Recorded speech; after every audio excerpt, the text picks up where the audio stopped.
Hello my friends, welcome back to the channel Ashish sir. आज के इस वीडियो में हम बात करने वाले हैं ओसी के वन शॉट लेक्चर के चैप्टर नंबर 3 के बारे में, जिसका नाम है एंटरप्रेन्योरशिप डेवलपमेंट। अब ये जो चैप्टर है वो बहुत ही इजी चैप्टर्स में से एक है और इसमें ज़्यादा वेटेज, आपको ज़्यादा पढ़ने की भी ज़रूरत नहीं है। आप इसको अपनी अंडरस्टैंडिंग लेवल से भी सीख सकते हैं, कर सकते हैं। तो आप लोगों से गुजारिश है कि चैप्टर को स्टार्ट से लेके एंड तक जरूर देखें, तो ताकि आपका ये चैप्टर वन शॉट में क्लियर हो जाना चाहिए। दूसरी इंपॉर्टेंट चीज़, आपको टेलीग्राम चैनल ज्वाइन अगर अभी तक आपने नहीं किया तो प्लीज़ डिस्क्रिप्शन बॉक्स में जाकर टेलीग्राम चैनल को ज्वाइन कर लीजिए, क्योंकि उससे आपको बहुत ज़्यादा बेनिफिट मिलने वाला है। तो हम लोग ज़्यादा टाइम पास नहीं करते, सीधा हम लोग स्टार्ट करते हैं एंटरप्रेन्योरशिप डेवलपमेंट। अब यहाँ पर हमको जो चैप्टर्स की बात कर रहे हैं, ठीक है, यहाँ पर हम लोग जो चीज़ें बातें कर रहे हैं, इसमें हमको क्या चीज़ें देखना है। देखो, सबसे पहले एंटरप्रेन्योरशिप का इंट्रोडक्शन देखना है। सबसे पहले हम लोग क्या देखेंगे, एंटरप्रेन्योरशिप का इंट्रोडक्शन देखेंगे। क्या दिया देखो, an entrepreneur is an individual who creates a new business bearing most of the risk and enjoying most of the rewards. He is an agent of a change. Entrepreneurship is the process of discovering with new ways of combining resources. There are two important concepts. एक entrepreneur का concept होता है, एक entrepreneurship का concept होता है। तो entrepreneur वो इंसान होता है जो नया बिजनेस स्टार्ट करता है। अब नए बिजनेस को स्टार्ट करने के लिए उसे कैपिटल की ज़रूरत होती है। वो जितना ज़्यादा कैपिटल लगाएगा, अब उसका बिजनेस सक्सेसफुल भी हो सकता है, फेलियर भी हो सकता है, इसलिए वो सबसे ज़्यादा रिस्क भी लेता है। और ज़्यादा रिस्क लेने की वजह से अगर उसका बिजनेस सक्सेस हो जाता है तो उसको सबसे ज़्यादा रिवॉर्ड भी मिलने वाला है। जिस रिवॉर्ड को हम लोग क्या कहने वाले हैं यहाँ पर, जिस रिवॉर्ड को हम लोग यहाँ पर इंडिकेट करते हैं प्रॉफिट से, ठीक है। तो यहाँ पर एंटरप्रेन्योरशिप का जब हम लोग बात करते हैं, जब एंटरप्रेन्योर की बात होगी तो वो एक पर्सन होता है जो बिजनेस का ओनर माना जा सकता है, जो अपने कंधे पर बिजनेस को स्टार्ट करता है, बिजनेस को चलाता है, बिजनेस के सारे रिस्क वो लेने की कोशिश करता है और बदले में उसको अच्छा खासा रिवॉर्ड मिलता है। लेकिन जब हम एंटरप्रेन्योरशिप की बात करते हैं तो एंटरप्रेन्योरशिप एक प्रोसेस हो जाता है, जहां पर हमारे पास जो रिसोर्सेज अवेलेबल है ना, उसका प्रॉपर तरीके से इस्तेमाल किया जाए ताकि उससे हमको प्रॉफिट मिले, उसका यूटिलाइजेशन प्रॉपर होना चाहिए, ठीक है। Now come to the definition वाला part. What is definition? Definition में क्या दिया देखो, entrepreneurship is the pursuit of the opportunity beyond resources control. हमारे पास जो रिसोर्सेज अवेलेबल है उसको हम किस तरीके से कंट्रोल में रखते हैं, ये हमारे लिए तो इंपॉर्टेंट है। साथ ही साथ इन रिसोर्सेज के वो यूज करते हुए मार्केट में जो अपॉर्चुनिटी क्रिएट की गई है या जो मार्केट में अपॉर्चुनिटी मिल रही है उसको किस तरीके से ग्रैब करना है, वो एक इंपॉर्टेंट एस्पेक्ट माना जाता है एंटरप्रेन्योरशिप का। अंडरस्टूड? ये डेफिनेशन किसका है? हॉवर्ड स्टर्जन का है। अब वेबस्टर डिक्शनरी क्या कहता है? Entrepreneur is a person who start a business and willing to take a risk loss in order to make money. यानी एंटरप्रेन्योर वो इंसान होता है जो बिजनेस स्टार्ट करता है और उसको पता होता है बिजनेस में नुकसान हो सकता है, होगा नहीं, हो सकता है, क्योंकि पैसा बनाते समय अगर आपको फायदा मिल रहा है तो आपको नुकसान भी हो सकता है। In order to make the money if there is a chances of profit, so simultaneously उसमें लॉस मेकिंग के भी चांसेस होते हैं। तो वेबस्टर डिक्शनरी बोलता है जो प्रॉफिट और लॉस दोनों के लिए तैयार होता है उसे हम क्या कहते हैं? एंटरप्रेन्योर कहते हैं, ठीक है। अब आ जाओ नेक्स्ट, व्हाट इज कैरेक्टरिस्टिक्स। अब क्या है फीचर्स? सबसे बड़ा फीचर्स आपको दिख रहा है यहाँ पर, highly optimistic. Sir highly optimistic का मतलब क्या होता है? फ्यूचरिस्टिक हम लोग बोल सकते हैं कि भाई साहब जो एंटरप्रेन्योर होता है ना, इज ऑलवेज थिंक पॉजिटिव। वो हमेशा सिर्फ और सिर्फ पॉजिटिव चीजों के बारे में बात करता है, वो निगेटिव चीजों के बारे में बात नहीं करता। उसे पता है बिजनेस में लॉस हो सकता है, लेकिन वो लॉस के हिसाब से बिजनेस स्टार्ट नहीं करेगा, वो प्रॉफिट मेकिंग के लिए बिजनेस स्टार्ट करेगा। He should be always hopeful and confident about the market situation even in a tough time. उसे पता होता है कि भाई बिजनेस में नुकसान हो सकता है, बट तो भी इस टफ टाइम में अगर मैं पॉजिटिव अप्रोच के साथ बिजनेस करूंगा, बिजनेस मुझे पता है कि मैं इस चीज को झेल सकता हूँ, इस पर्टिकुलर टफ टाइम को मैं बेयर कर सकता हूँ, क्योंकि बाद में अगर ये टाइम निकल जाए तो उसके बाद मुझे प्रॉफिट ही प्रॉफिट होने वाला है। नेक्स्ट, टेक रिस्क, क्या लेने का? रिस्क लेने का। भाई साहब, जो सक्सेसफुल बिजनेसमैन होता है ना, जो सक्सेसफुल एंटरप्रेन्योर होता है, उसको पता है कि भाई बिना रिस्क के हम कुछ कर सकते नहीं है। अगर आपको रिस्क लेना है तो आपको सक्सेसफुल बनने से कोई रोक नहीं सकता। आपने आपने वेब सीरीज देखी होगी स्कैम 1993, उसमें एक इंपॉर्टेंट और सबसे अहम लाइन है, रिस्क है, ठीक है, तो इश्क है।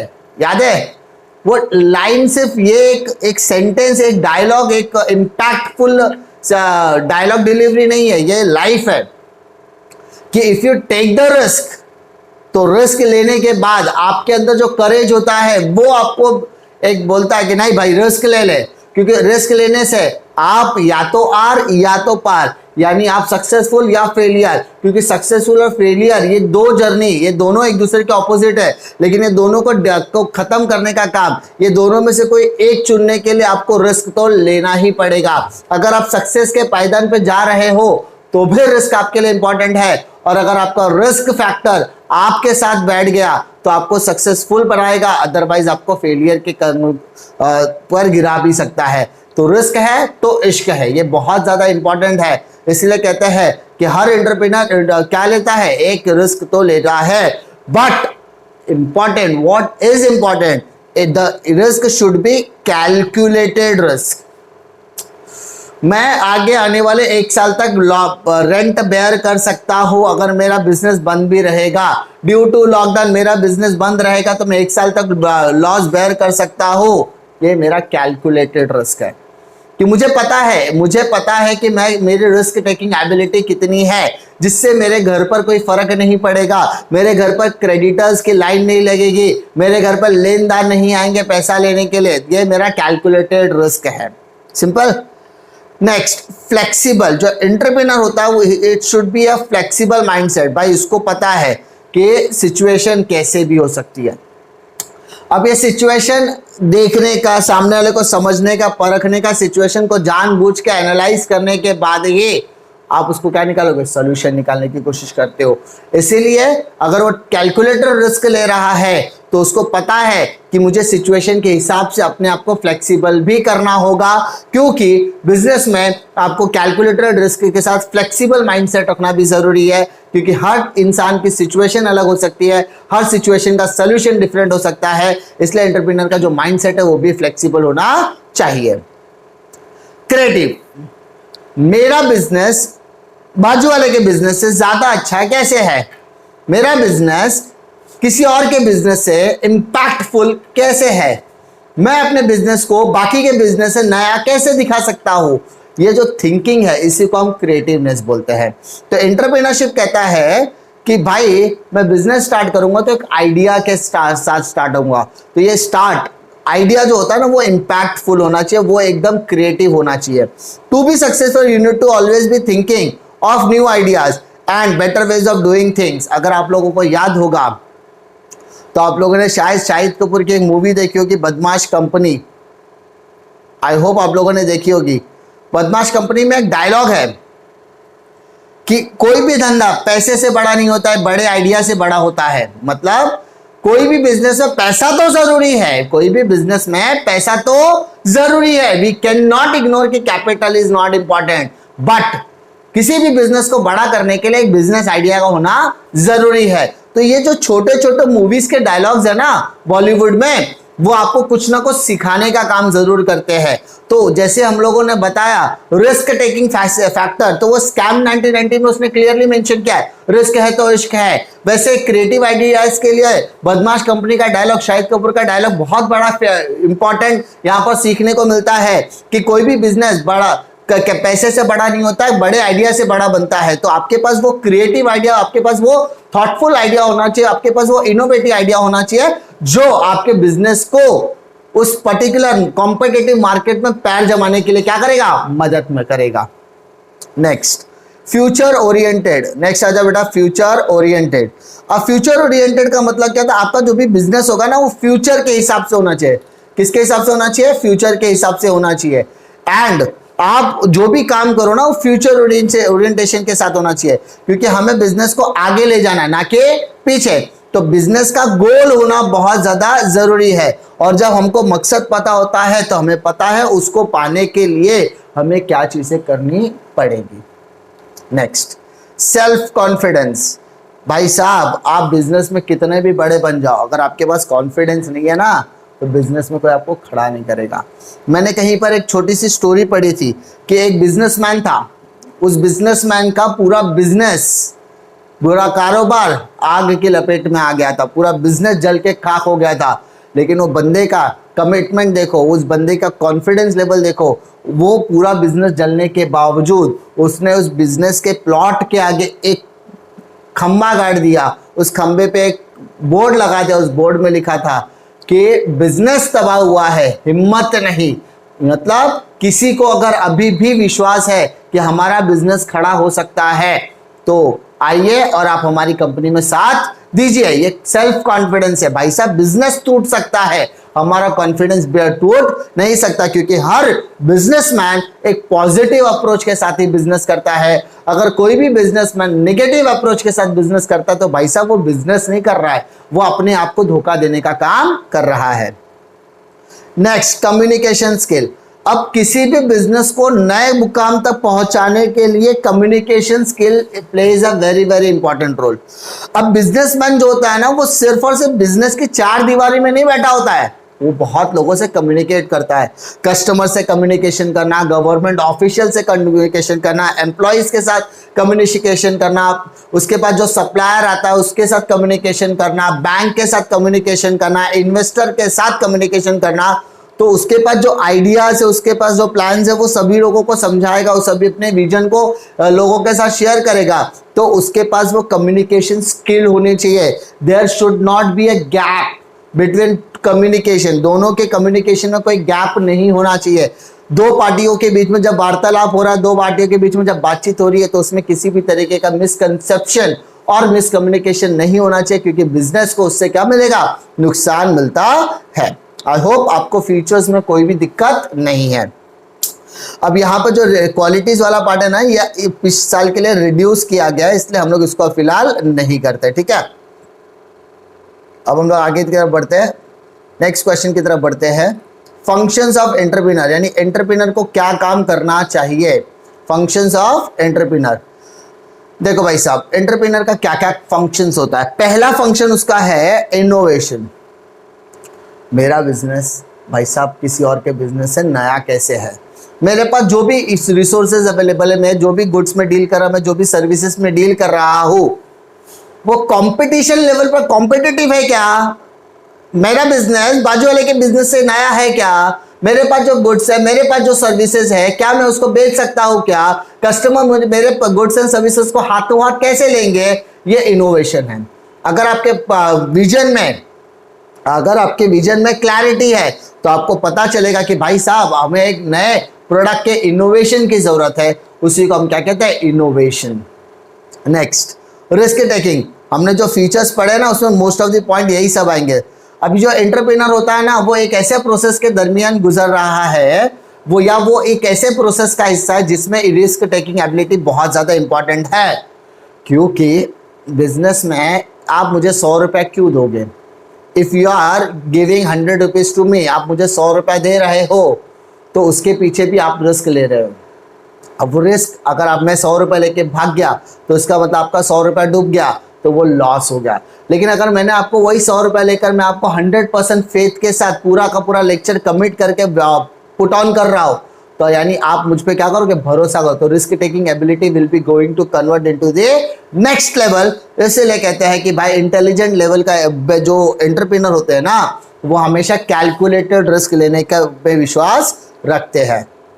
Next, taking initiative. भाई साहब कोई नया आइडिया मेरे माइंड में आ गया, या मेरे एम्प्लॉइज के पास कोई नया आइडिया है और मुझे लगता है ये आइडिया बहुत हमारे लिए बिजनेस के लिए फायदेमंद हो सकता है, तो we have to take the initiative. क्योंकि हर बिजनेसमैन बिजनेस को बड़ा करने के लिए एक नए आइडिया की तलाश करता है। अब वो आइडिया उसके दिमाग में आए या उसके एम्प्लॉइज के दिमाग में आए, इनोवेटिव आइडियाज होना जरूरी है।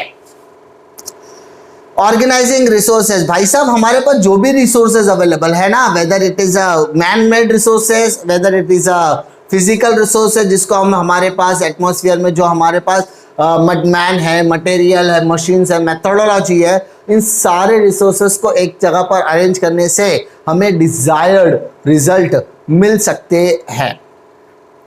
Next, identifying opportunities and prospects. भाई साहब बिजनेस है ना, बिजनेस है ना, इज ऑल अबाउट स्वॉट। अगर आप कितना भी बड़ा बिजनेस करो बेटा, अगर आप कितना भी बड़ा बिजनेस करने जा रहे हो, उस बिजनेस के अंदर है ना आपका स्वॉट एनालिसिस वेरी वेरी इंपॉर्टेंट। क्या इंपॉर्टेंट है? आपका स्वॉट, SWOT, strength, weakness, opportunity and threat. आपको आपकी कमजोरी पता है, वीकनेसेस पता है, तो उसको कम करने की कोशिश करो। अगर आपको आपकी ताकत पता है तो आप उसके अपने स्ट्रेंथ पर काम करो। लेकिन जब आप अपने स्ट्रेंथ और वीकनेसेस दोनों पर काम करते हो, स्ट्रेंथ को बनाए रखने की कोशिश करते हो, वीकनेसेस को ओवरकम करने की कोशिश करते हो, तो मार्केट में आपको अपॉर्चुनिटीज मिलेगी और उस अपॉर्चुनिटी को आपको हाथों हाथ लेना है। वही चीज है identify opportunities and prospects. Next, development of market. Market का development plays a very very important role. अभी आपको पता है कि बिजनेस के अंदर मार्केट का बहुत एक इंपॉर्टेंट रोल प्ले करता है। क्यों पता है? मार्केट में प्रोडक्ट कहाँ बिकेगा? सीधी बात है सर, अगर किसी भी कस्टमर है, उसको सामान क्या, वो मार्केट में जाएगा, सर्विसेज करना है मार्केट में जाएगा, तो ये वो मार्केट, तो हमें एक ऐसे मार्केट को डेवलप करना है जिसके अंदर हम रिसर्च करेंगे और कंज्यूमर के डिमांड के हिसाब से उसके डिमांड्स को फुलफिल करने की कोशिश करेंगे। यानी कंज्यूमर्स के डिमांड पर हम रिसर्च करेंगे एंड अकॉर्डिंगली हम लोग उसकी चीजों को फुलफिल करने का काम करेंगे। अंडरस्टूड? नेक्स्ट क्वेश्चन की तरफ आता है, कैरेक्टरिस्टिक्स ऑफ एंटरप्रेन्योरशिप, यानी हमारे एंटरप्रेन्योरशिप के क्या कैरेक्टरिस्टिक्स है। सबसे पहला मैंने आपको बताया कि एंटरप्रेन्योरशिप क्या होता है। एंटरप्रेन्योरशिप एक ऐसा प्रोसेस होता है जिसके अंदर हम लोग अपने रिसोर्सेस को कंबाइन करने की कोशिश करते हैं। ठीक है, व्हाट आर द कैरेक्टर? पहला है क्रिएटिव एक्टिविटी। मैंने आपको बताया एंटरप्रेन्योरशिप इनोवेटिव आइडियाज के साथ होता है। तो एंटरप्रेन्योरशिप का काम क्या होता है कि भाई साहब आप नई चीजों को देखो, आप जो चैलेंजिंग पार्ट है ना, आपका जो आपके बिजनेस में जो चैलेंजिंग पार्ट है उसको एक चैलेंज के हिस्सा लो और आप उसको निकलने की कोशिश करो। लेकिन वो जो रास्ता निकालोगे ना, it should be a creative. वो क्या कैसा होना चाहिए? क्रिएटिव आइडियाज होना चाहिए। Next, risk bearing. आपका जो बिजनेस है वो रिस्क बेयरिंग कैपेसिटी वाला होता है, क्योंकि भाई बहुत ज्यादा रिस्क इन्वॉल्व है। बिजनेस खड़ा करना भी एक रिस्क है, बिजनेस चलाना भी रिस्क है। लेकिन जो रिस्क लेकर बिजनेस चलाता है, अच्छी तरीके से चलाता है, वो आज नहीं तो कल प्रॉफिट कमे बिजनेस कमाने वाला है या बिजनेस में प्रॉफिट कमाने वाला है। Next, visionary. हर एंटरप्रेन्योर जो है ना विजनरी होता है। भाई साहब उसको पता होता है कि फ्यूचर मेरा कहाँ है, better whether it is a profit making business और लॉस मेकिंग बिजनेस। लेकिन हर एंटरप्रेन्योर के पास एक प्लान रेडी होता है। लेकिन वो प्लान हमेशा कौन से लेवल पे होना चाहिए? फ्यूचरिस्टिक लेवल पे होना चाहिए, क्योंकि प्लान अगर हम प्रॉपर तरीके से करते हैं, हमारे मकसद को अचीव करने से कोई रोक सकता नहीं है। Next, leadership. एंटरप्रेन्योर जो होता है एक अच्छा लीडर होना चाहिए। क्यों पता है? क्योंकि वो जिस मोटिव के लिए काम कर रहा है ना, उसके लिए लोग भी काम कर रहे हैं। मतलब मैं जिस मोटिव के लिए काम कर रहा हूँ, मेरे एम्प्लॉयज भी उसी मोटिव के लिए काम कर रहे हैं। तो मेरे एम्प्लॉयज को मुझे प्रॉपर डायरेक्शन देना जरूरी है। अगर मैं उनको प्रॉपर डायरेक्शन देता हूँ तो मेरा ऑब्जेक्टिव भी कंप्लीट होगा, ऑर्गेनाइजेशन का ऑब्जेक्टिव भी कंप्लीट होगा, उनके पर्सनल ऑब्जेक्टिव्स भी कंप्लीट होने वाले हैं। Next, flexible. भाई साहब मैंने बताया एंटरप्रेन्योर जो होता है वो फ्लेक्सिबिलिटी होती है, उनका माइंडसेट फ्लेक्सिबल नेचर का होना चाहिए, क्योंकि उनको पता है कि बिजनेस में प्रॉफिट और लॉस ड्यू टू कंपटीशन आते रहने वाले हैं। तो हम अपने प्रोडक्ट, हमारे सर्विसेज को कैसे बेहतर कर सकते हैं कि हमारे पास कस्टमर्स की तादाद बहुत ज्यादा रहनी चाहिए। Next, open minded. Businessman open minded, उसके पास आइडियाज होते हैं। उसके पास अगर कोई आइडिया लेकर आता है तो वो आइडियाज को इंप्लीमेंट करने की थिंकिंग लेवल होनी चाहिए। कोई अगर उसके प्रोडक्ट या उसकी सर्विसेज को लेके कोई सजेशन दे रहा है तो उसको सुनना चाहिए। कोई अगर उसके प्रोडक्ट को और उसकी सर्विसेज को क्रिटिसाइज करे तो वो उसे भी सुनना चाहिए, क्योंकि प्रोडक्ट के क्रिटिसिज्म या सर्विसेज की क्रिटिसिज्म से उसको इंप्रूव करने की ताकत आती है। लेकिन वो कब इंपॉर्टेंट है? जब वो ओपन माइंडेड होगा तब। ठीक है, आई होप अभी तक आपको इसमें कोई दिक्कतें नहीं आएगी। अब हम लोग बात करेंगे रिसेंट इनिशिएटिव की।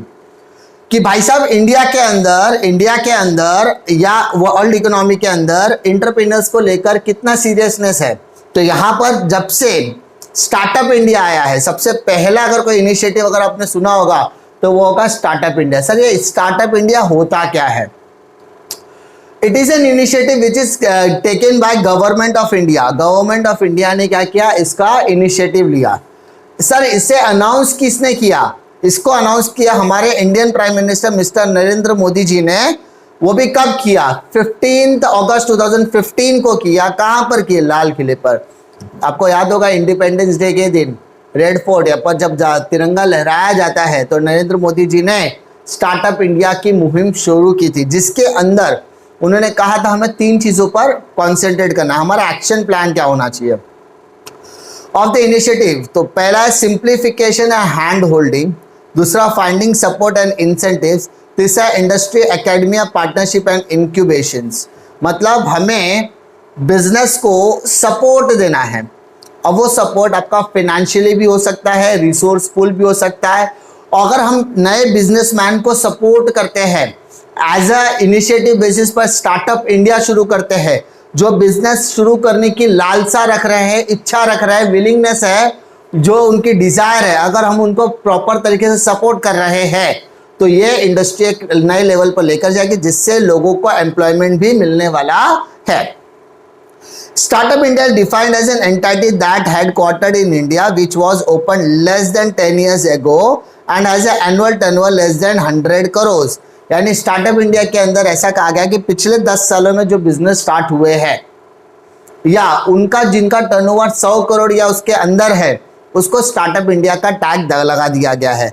Under this initiative the government has, अभी इस इनिशिएटिव के अंदर गवर्नमेंट ने क्या कहा, already launch the I made programme. I made मतलब इंडिया मेड, जिसके अंदर उन्होंने कहा कि भाई इंडियन एंटरप्रेन्योर्स को हम लोग को डेवलप करने के लिए 10 lakh rupees 10 lakh mobile app startups and Mudra bank scheme to be provided 10 interest loan. मतलब अपने को जो भी, ठीक है, सबसे पहले ध्यान दो मैं क्या बोल रहा हूँ कि स्टार्टअप इंडिया के अंदर बिजनेस करने वाले सभी लोगों को हम मुद्रा लोन की फैसिलिटी प्रोवाइड करेंगे। क्या प्रोवाइड करेंगे? मुद्रा लोन, जिस पर जो रेट ऑफ इंटरेस्ट होगा ना वो बहुत ही कम होगा। इसमें क्या करेंगे, जो बिजनेसमैन है वो हमारे पास आएंगे, बैंक के पास आएंगे, अपने प्रपोजल डालेंगे, अपने आइडिया को प्रपोज करेंगे। वो आइडिया अगर इम्प्लीमेंटेशन करने लायक है तो बैंक जो है उनको लोन प्रोवाइड करेगा at a low rate of interest. अच्छा, इसका पॉइंट क्या है? पहला पॉइंट है 10,000 करोड़ स्टार्टअप फंडिंग पूल। हम 10,000 करोड़ के स्टार्टअप को फंड कर सकते हैं। सबसे पहला रिडक्शन पेटेंट रजिस्ट्रेशन फीस। अगर आपके पास कोई नया आइडिया है, आप उसको पेटेंट कराना चाहते हो तो भाई साहब उसके लिए भी आपका जो रजिस्ट्रेशन फीस है उसको रिड्यूस कर दिया गया। दूसरा, improved bank currency code to ensure 90 days exit window. उन्होंने बैंक करेंसी कोड में चेंजेस किया और 90 डेज का एक एग्जिट विंडो दिया। उसके बाद freedom from inspection of first 3 years of operation. आप जब नया बिजनेस स्टार्ट करोगे ना तो आपको 3 सालों तक कोई भी इंस्पेक्शन करने वाला आने वाले नहीं, there is no government intervention. उसके बाद free from capital gain tax from the first 3 operation. 3 साल के ऑपरेशंस में आपका जो भी कैपिटल गेन है उसको भी हम इग्नोर करेंगे। सेल्फ सेटिस्फैक्शन कंप्लायंस, आप अपने खुद के लेवल पर रूल्स एंड रेगुलेशन, अपने मेथड, अपने सिस्टम को डेवलप कर सकते हैं। And new scheme to be provide IPR protection और टू स्टार्ट फर्म। आईपीआर मतलब इंटेलेक्चुअल प्रॉपर्टी राइट्स, यानी जो नए बिजनेस है उनके वो जो पेटेंट करवाते हैं ना, तो बड़ी बड़ी कंपनियां कभी क्या करती है, छोटे छोटे कंपनियों के आइडियाज़ को चोरी कर लेती है। तो इससे क्या होता है कि छोटे छोटे बिजनेसमैन को नुकसान होता है। तो उन्होंने आईपीआर प्रोटेक्शन भी स्टार्टअप इंडिया के तौर पर दिया गया है। ये सक्सेसफुल जैसे चल ही रहा था, उसके बाद इंडिया ने एक और इनिशिएटिव लॉन्च किया जिसका नाम है stand up India. Stand Up India was launched by Government of India on 5th April 2016 to support entrepreneurship among women and SC/ST communities. The scheme offers a bank loan between 10 lakhs to 1 crore for scheduled caste, scheduled tribes are the women for setting up a new enterprises outside the farm sector। यानी यहाँ पर stand up India की जो मुहिम थी वो औरतों को सपोर्ट कर रही थी। वो शेड्यूल कास्ट, शेड्यूल ट्राइब्स के एंटरप्रेन्योर्स को सपोर्ट कर रही थी, जिन्हें 10 लाख से लेकर 1 करोड़ तक का फंडिंग की रिक्वायरमेंट है। वो अपने बिजनेस को बढ़ाना चाहते हैं, वो नए आइडियाज को प्रमोट करना चाहते हैं। तो ऐसे बिजनेसमैन यानी ऐसे नए आइडियाज, ऐसे नए एंटरप्रेन्योरशिप प्रोसेस को या ऐसे एंटरप्रेन्योर्स को उन्होंने स्टैंड अप इंडिया की कैटेगरी में लाया। इसकी एलिजिबिलिटी सिंपल उन्होंने रखा है कि सबसे पहला भाई आप SC, schedule caste, schedule tribe या वुमेन कैटेगरी में होने चाहिए, जिसकी उम्र 18 साल है उससे ज्यादा होनी चाहिए। Loan under the scheme is available for only green field project. आपको जो प्रोजेक्ट मिलेगा वो ग्रीन फील्ड होना चाहिए, यानी हरित। In case non-individual enterprises, 51% of the shareholding and controlling stake should be held by women। यानी यहाँ पर जो भी हमारा एंटरप्राइजेस होगा ना, उसकी 51% से ज्यादा होल्डिंग और कंट्रोलिंग वुमेन्स के पास होनी चाहिए। नेचर ऑफ लोन, आपको कितना लोन मिलेगा? तो आपको कंपोजिट लोन मिलेगा 10 लाख से लेकर 100 लाख। 100 लाख मतलब 1 करोड़ के आसपास। आपका इंटरेस्ट रेट क्या होगा? तो इंटरेस्ट रेट आपका यहाँ पर नॉर्मली क्या होता है, सबसे लोएस्ट होता है। अब यहाँ पर सर लोएस्ट मतलब कितना? एटलीस्ट, ठीक है, आपका जो भी नॉर्मली आपका 6 to 7%, 8% के हिसाब से होता है। उसके बाद security, beside primary security the loan may be secured by collateral security और guarantee by graded guarantee fund scheme for the stand up India loan CGFISIC is decided by the banks. मतलब collateral security जो part है वो bank decide करता है कि भाई साहब हमको किस तरीके से बिजनेस को करना है। अब यहाँ पर रिपेमेंट कब होता है? Repayable in 7 years with the maximum moratorium period of 18 months। मतलब यहाँ पे मिनिमम 18 महीना और मैक्सिमम 7 साल तक आपको टाइम पीरियड दिया जाता है आपके पैसे को रिटर्न करने के लिए। नेक्स्ट आ जाओ आपका third project, that is agro tourism. Agro tourism involve agriculture based operation और activity that brings visitor to farm. मतलब जहां पर हम एंटरप्रेन्योर्स को फार्म, खेतों तक लेकर आने का काम कर रहे हैं, उसको एग्रो टूरिज्म बोलेंगे। ये ज्यादातर किस पे काम करता है? तो agro tourism is experience the real rural life, taste the local food, get familiar with the various farming tasks. Agriculture is the backbone of the Indian economy. Around 75% of the population directly or indirectly dependent on agriculture। जैसे आपको पता है हमारा देश जो है वो कृषि प्रधान देश है। कृषि प्रधान मतलब यहाँ पर सबसे मेजॉरिटी लेवल पर क्या किया जाता है? कृषि की जाती है, दैट इज एग्रीकल्चर किया जाता है। तो कोई भी एक्टिविटी अगर कृषि से रिलेटेड है, एग्रीकल्चर से रिलेटेड एक्टिविटी में इन्वॉल्वमेंट रखता है, बिजनेस करना चाहता है तो वो कर सकते हैं। अब यहाँ पे शहर से लोग अगर गांव जाकर एग्रो टूरिज्म के मदद से बिजनेस करना चाहते हैं, वो भी खेती से जुड़े हुए कामों का, तो वो कर सकते हैं। The state of Maharashtra is the pioneer, pioneer मतलब मेन चीज, to develop promote agro tourism in the country. Agri tourism development corporation that is ATDC is the organization responsible for promotion of agro tourism in the state. It was incorporated in 2005 to 2005 में। ATDC ने क्या कहा कि अगर आपको किसी भी तरीके की एग्रीकल्चर से रिलेटेड एक्टिविटीज में डेवलपमेंट करना है तो यस यू कैन डू। उसके लिए जो भी आउट बोलते हैं ना पैसा लगेगा, उसके लिए गवर्नमेंट आपको सपोर्ट करने की कोशिश करती है। The main activity include operation its agro tourism center along with the encouraging more farmers to take up the agro tourism, conducting trainings and research program। यहाँ पे हम अपने एग्रीकल्चर्स को बढ़ावा देने का काम करते हैं। अगर आप फार्मर्स को ट्रेनिंग लेने का काम करो, सीड टेस्टिंग की बात करो या खेती से जुड़ी हुई किसी भी तरीके का आप एक्टिविटी की बात करो, वो सबका सब आपके किस में आते हैं? एग्रो टूरिज्म के अंदर आते हैं। अब आउटडोर रिक्रिएशन का मतलब होता है fishing, wildlife study and trekking, ये भी आपका एग्रो टूरिज्म की एक्टिविटी है। Educational experience like rice plantation, cooking experience in chulha, ये भी आपका एग्रो टूरिज्म का पार्ट है। मतलब चावल बनाना, चावल कैसे बोया जाता है, चूल्हे पर खाना कैसे बनाया जाता है वगैरह। Entertainment like celebration on various harvest related festival, जैसे आपने सुना होगा पोंगल, सुना होगा ओनम, सुना होगा आपने बैसाखी, सुना होगा, जो खेतों से जुड़ा हुआ बोलते हैं ना फेस्टिवल है। ऑन फार्म डायरेक्ट सेल, आप सीधा खेती पर जाकर क्या कर सकते हैं? बेच सकते हो। तो ये सब क्या है आपके? ये सारी की सारी एक्टिविटी जो है वो एग्रो टूरिज्म का हिस्सा है। Next last entrepreneurship. एंटरप्रेन्योरशिप, अब ये एंटरप्रेन्योरशिप हमने पढ़ा था, अब एंटरप्रेन्योरशिप। अब entrepreneurship is an employ who is tasked with developing an innovative idea और project with any company. He has access to resources capabilities of an established company. ये एक एम्प्लॉय होता है जो कंपनी के अंदर होता है, जिसका काम होता है इनोवेटिव आइडियाज को डेवलप करने का। मैं खुद का बिजनेस स्टार्ट करूंगा, मैं एंटरप्रेन्योरशिप, लेकिन मेरे पास खुद का बिजनेस स्टार्ट करने के लिए पैसा नहीं है, लेकिन मैं किसी और की कंपनी में काम कर रहा हूँ, उसकी कंपनी में जो भी नए आइडियाज आ रहे हैं उसको डेवलप करने की कोशिश कर रहा हो और बिजनेस को फायदा देने की कोशिश कर रहा हो, मेरे पास वो अथॉरिटी है कि मैं उनके रिसोर्सेस को प्रॉपर तरीके से क्या कर सकता हूँ, यूज कर सकता हूँ। तो entrepreneurs thinks out of the box and the possesses the leadership skill. The main difference between entrepreneur is that the latter takes the financial risk while entrepreneur does not have to invest any capital from his pocket.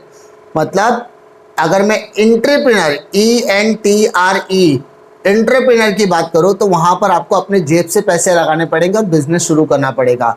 लेकिन जब मैं intrapreneur की बात करता हूं तो उसको अपने जेब से एक फूटी कौड़ी लगाने की जरूरत नहीं है। Entrepreneurship is the entrepreneurship of the existing organisation, मतलब मेरे कंपनी के अंदर ही जो मैं एंटरप्रेन्योरशिप की क्वालिटी यूज कर रहा हूं उसको मैं इंट्राप्रेन्योरशिप बोलूंगा। अरे मैं जिस ऑर्गेनाइजेशन में पढ़ा रहा हूं मैं उस ऑर्गेनाइजेशन को बढ़ाने के लिए कुछ इनोवेटिव आइडियाज पे काम करूंगा, वो हो गया इंट्राप्रेन्योरशिप। अब वही आइडियाज को मैं मेरे खुद के बिजनेस में लगाऊंगा तो वो एंटरप्रेन्योरशिप हो जाएगा। ठीक है, ये दो बेसिक डेफिनेशन है, ये बेसिक दो ऑब्जेक्टिव्स है। आई होप आपको इस चैप्टर में कोई भी दिक्कत नहीं आएगी।